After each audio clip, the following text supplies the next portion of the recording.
सर्वांना साष्टांग नमस्कार. जय नारायण, जय विश्वकर्मा.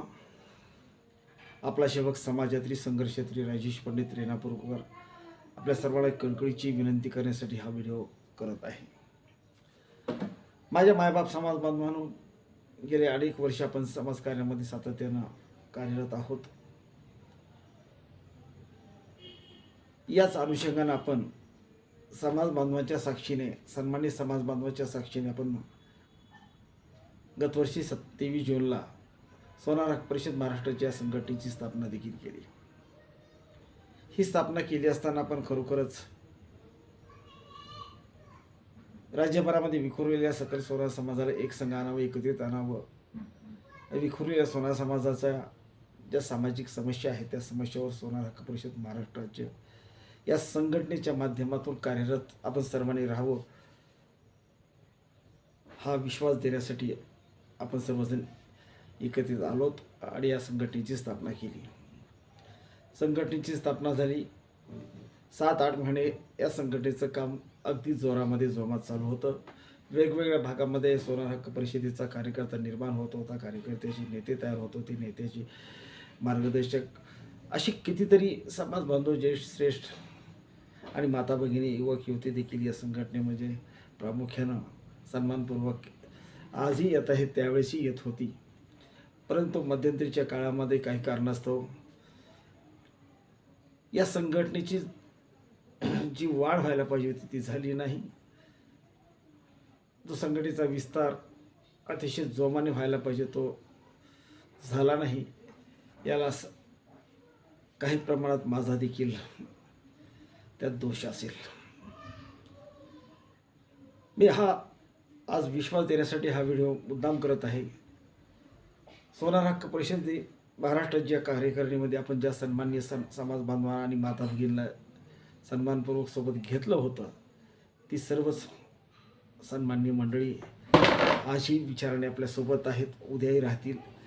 भविष्यात त्यांच्याच मार्गदर्शनाखाली, त्यांच्याच सहकार्यातून सोनार हक्क परिषद महाराष्ट्राची ही संघटना राज्याच्या कानाकोपऱ्यामध्ये कशा पद्धतीने पोहोचेल आणि सोनार समाजाचे जे प्रश्न आहेत ते कशा पद्धतीने जाणून घेता येतील यावर निश्चितच काम करणार आहे.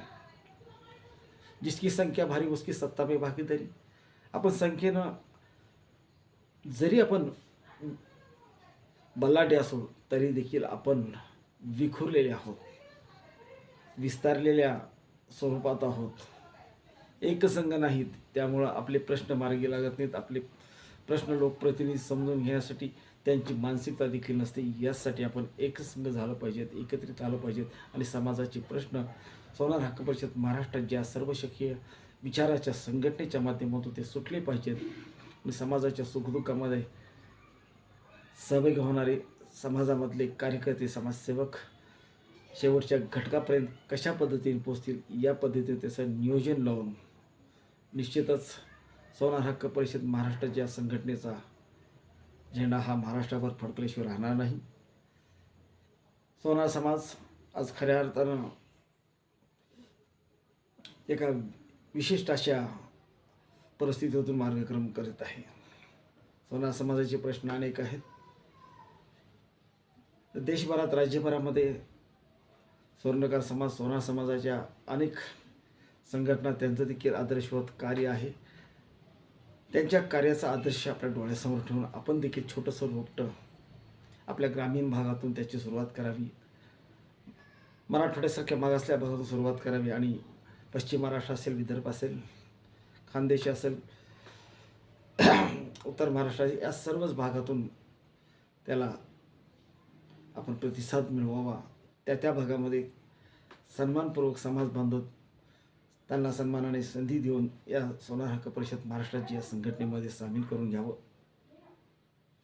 त्यांच्या सोबतीनं समाजाची जी व्यथा आहे त्या व्यथा समजून कशा पद्धतीने घेता येतील.